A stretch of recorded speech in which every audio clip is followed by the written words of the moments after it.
Hi, this is Randy Kirk, and today we're going to be taking a look at the numbers in detail. You guys asked for it, I'm going to provide it. Now, by the way, if you're part of Patreon, you can get access to these numbers through Patreon, and you can put up your own numbers, and you can interact with what I've got up there. But let's go ahead and share the screen here so that you can see exactly what I'm seeing. And it's always my most fun part is sharing the screen. Let's see here, share. And here we are. Okay, so let's talk about it. First of all, let's start with the numbers. Let's talk about the 1.8 million vehicles that are going to be sold are going to be manufactured and are sold in 2023. Or at least that's the laugh number. I'm going to refer to this as the laugh number because when Elon Musk said it, he laughed. I'm laughing too because I don't know how you get to 1.8 million, but I'm going to show you my best shot. So I've divided it out here by factory. I'm not that interested in dividing out by cars. I think it's easier to see and easier to think about in terms of factories. So in Q4, you can see the numbers here. Fremont did 142,000. Boston did 30,000, Berlin did 30,000, and Shanghai did 205,000. We know Shanghai is capable of a lot more than 205,000, but that's what they did in the fourth quarter. So if you multiply times 4, it's pretty easy to get to 600,000 for Fremont. I did 175,000 for the year for Austin and for Berlin because we know they're already at 3,000 a week. That would be 150,000 for the year, but you know they're going to ramp from there. So I give them 175 each as a worst case scenario. And then Shanghai at 205 times 4 would be 800. I threw a few extra in there for 850 and Cybertruck 10. Cybertruck 10 would mean that they probably don't even start making the first units until August or September. They get up to 100 a week, in October. Maybe they're at 1,000 a week in November. Anyway, you get the idea. 10,000 is probably the worst case scenario. That gives us a total of 1,810, close enough to the 1,800 figure gives us 1.8 million, 1,810,000. And that would be, close enough to the 1.8 that Elon talked about. Okay, well, between you and I don't think that there's a chance in the world that's going to be the number. And I actually think that the 2 million number, that was the inside plan. It's like, okay, this is what we insiders are thinking it's going to be this year if nothing horrible goes wrong. No wars, no pandemics, no anything else. This is Elon's words, paraphrased. Okay. If I do the same thing again, all I'm going to do with Fremont is add another 50,000, which is the current stated capacity of Fremont without any increases in anything. I'm going to increase Austin and Berlin by 25,000, which still is nowhere close to what I think they're going to do. If they're already at 3,000 per week as of the middle of December, they're now going to be, how soon is it going to be before they're 4,000 a week? 4,000 a week is already over 200,000. So I don't see how they do less than 200,000, but there you go. 200,000 for Austin and Berlin. Shanghai, I'm just going to add 50,000 to that. 900,000 is way below what most people expect Shanghai to be able to do. All right. So that not great would give us the 15,000 for Cybertruck. Now we're talking about 1.965. Again, close enough. I could have played with the numbers a little more and made it 205 or something else, but you get the point. It doesn't take much to get to 2 million next year. All right, let's talk about something that might be my feeling a little closer to reality. Fremont still at 650. That doesn't count anybody coming into Fremont, which we know they did, and working on ways to increase the capacity. It doesn't take into consideration that Elon said, it's all out. We're going to go for it. We're going to make as many cars as we can. So I'm sticking at 650. For Berlin and Austin, I added another 20,000. It's still barely over an average run rate for the year of 4,000 a week. Well, that would be exactly a run rate of 4,000 a week if they operated exactly all the year. So 220,000 each. Shanghai, we'll add another 100,000 there to get it to 1 million. Most people think the capacity is more than 1 million, but there you go. And Cybertruck, this 20,000 for next year would assume that they really do start making a few cars in July or early August, and they start to get the numbers up and get a kind of a normal ramp toward the end of the year. Now you're at 2.1 million. This is kind of my lowest possible number. This is kind of my, like, I don't know how they do less than this, but that's me. I don't know. But if we're going to be going all out, anyway, let's talk about the all out number. Now, remember, earlier in the year, I've talked about 2.65. If you followed the channel, you know I've been talking about 2.65 as being really all out. That's my number, that if everything goes perfect, it's 2.65. Well, I've always said as well, the kind of my base case, my optimistic, it should happen case is 2.3. So here's how we get there. Fremont, 700,000. That assumes that the folks who came into Fremont from China that came in there and said, hey, here's why you can make some changes that'll increase your numbers, that they get some increase in numbers. So then we would be at 700,000. We're talking Berlin and Austin at only 300,000 each. That is not my number. My number has been 350,000, but again, we'll take a number that is less at just 300,000 as kind of the new bull case, not the 2.5, not the 2.65, but the 2.35 or 2.3 approach. Okay, and then Shanghai, we're going to keep it at 1 million. Cybertruck, bump it up to 25,000, which has been my number all along. That would assume a normal ramp. Okay, not an abnormally good, not an abnormally bad, a normal ramp starting with a few trucks being produced in June or July. Okay, that gets us to 2.3 million. You see how simple it is to get to 2.3 million. It doesn't take much. Okay, so there's worst case, not great case, the base case, and the bull case. All right, now let's take it up here and we'll talk about the auto. Now I want to show you here, if we move this over just a little bit, you can see how Joe N has come in and done his version. See, so if you're in Patreon, it only costs you $5 a month. If you're on Patreon, you can come in and put your version in and we can kind of watch what's going on. Okay. So now what I've done here is got the worst case. I've got the not great, the base case, and the bull case. I've got those two times there. You'll notice I've repeated it over twice. The first time I'm talking about $10,000 of profit per unit. On my previous version of this, I had 5,000 as the unfortunate, nasty version based on all the price cuts. But since we've just heard, from Elon and from Zach, that we're not going to go below 47,000 on the vehicle price, average vehicle price, and we're not going to go below 20% margins, that's $10,000 a car. So I'm going to go 10,000 a car as the not so great profit per car. And then you'll see I start over again, and now it's $12,500 per car. That would assume that we get to 50,000 average price per car, and the margins move up to closer to 25%. Okay, so that's how I've worked this out. In this particular case, you can see what happens in terms of total auto gross profit.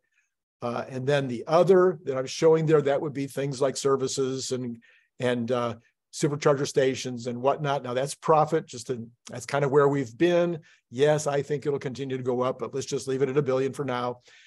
Overhead for auto and other, we got to subtract that out. So that's $8 billion roughly that they're spending. I don't see that going up significantly this year. I think, in fact, it might go down because they're talking about price cutting this year.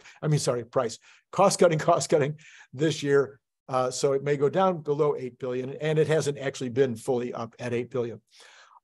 Net profit for auto, you can see it, 11, 13, 14, 16 for the worst to the bull case with $10,000 profit per car, and then starting at 15.5 on the worst case up to the bull case, 21.75 per share, net profit for the automotive division are almost $7 a share just for automotive. Let's even drop that back down to the base case at 6.1 billion based on the earnings call that we just sat through. Okay, now we had an energy storage.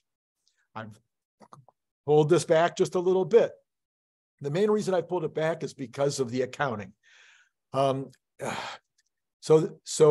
there's been a lot of talk about how this accounting works. When you sell a car, you make the car, you put it on a truck, maybe it takes 2 weeks to get there, you deliver it, and it's paid, and immediately you take the revenue and the profit at the moment that it passes into the customer's hands.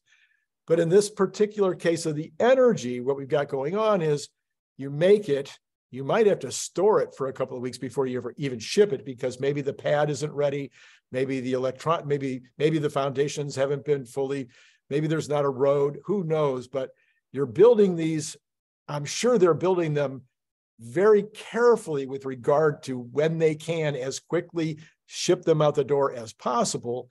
But now maybe 10 pads, or maybe you've got a 100-unit facility. You're going to put in 100 of these mega packs, and maybe 10 pads are done, and you send out 10 units. And next week, 10 more pads are done, and this goes on for several weeks, and you're just shipping 10 at a time. And eventually, it'll be 100. And while you're putting them on the pads, you're wiring them up and everything else. But when does the accounting take place? Some people are saying, and there's good reason to believe, that some of the monies might be coming in even at the time of the order. We know that Tesla tends to take deposits. So there may be money coming in at the time of the order's placed. There may be money coming in segments as the project is developed. But we don't know that. We don't know when the money comes in. And then there's services money and software money and maintenance money and other kinds of money that are going to be coming in also. There's a lot to learn. There's a lot of questions that I have about all this, how all this works, and when the accounting takes place. This is assuming that the accounting takes place late. Maybe they don't take any of it. They show no revenue until the entire project is up, dialed in, certified, and signed off. That could very likely be. So with that in mind, we're going to assume that there's a lag time. And when we look at this energy storage picture, and that lag time will show up, every quarter, and then at the end of the year, there could be billions of dollars worth of projects that are partially done. Okay, so we'll assume for the worst case, a 20 gigawatt hour for the year. Next case, 30 gigawatts, next case, 45, and then 60. And then we repeat that again for the changes up above in the automotive case. And then we're going to figure that's $250 of profit, which is a 50% margin on $500 per kilowatt hour. That's $250 per kilowatt hour in the profit, the profit. That does not count software, that does not count maintenance. It probably doesn't even count things like helping them set up, design the layout, helping them with the actual construction. It's a little hard, again, to tell exactly how much profit is in each phase. So we're not counting any of that. We're only talking about the hardware here. Okay, so total profit energy, you can see, goes from $5 billion next year up to as much as $15 billion next year, depending on whether it's 20 gigawatt hours totally shipped and billed, 30, 45, or 60. Also, this is not just the it's not just the it's not just the mega packs or the mega packs that are going into these industrial type settings, these utility type settings, but this entire energy storage category includes your power walls as well, and that could be significant. So when I talk about 60 as being the bull case, that would be 40 megapacks and another 20 from power walls. And all of these numbers would assume there's some significant power wall activity as well. And the profit on Powerwall may be higher than $250 per kilowatt hour. So this is pretty conservative overall. So we take a look at this again at the different levels, 20, 30, 45, and 60. You can see the per share amount goes as high as $4 a share if they do in fact bill, operative word, bill 60 gigawatts next year. Okay, then there's the IRA item. So I had this IRA item much higher. I'm going to take Zach at his word that they think it's only going to be $150 million per quarter, up to $250 million per quarter by the end of the year, that is kind of the ramp for the year. I think that's really low, but that heavily depends on how quickly they ramp the Austin battery line, the 4680 line. They did say they're going to get about half of the money from Panasonic. They're splitting the $35 per kilowatt hour from the production in Sparks. So his number is roughly 150 million per quarter, up to 250 million by the end of the year.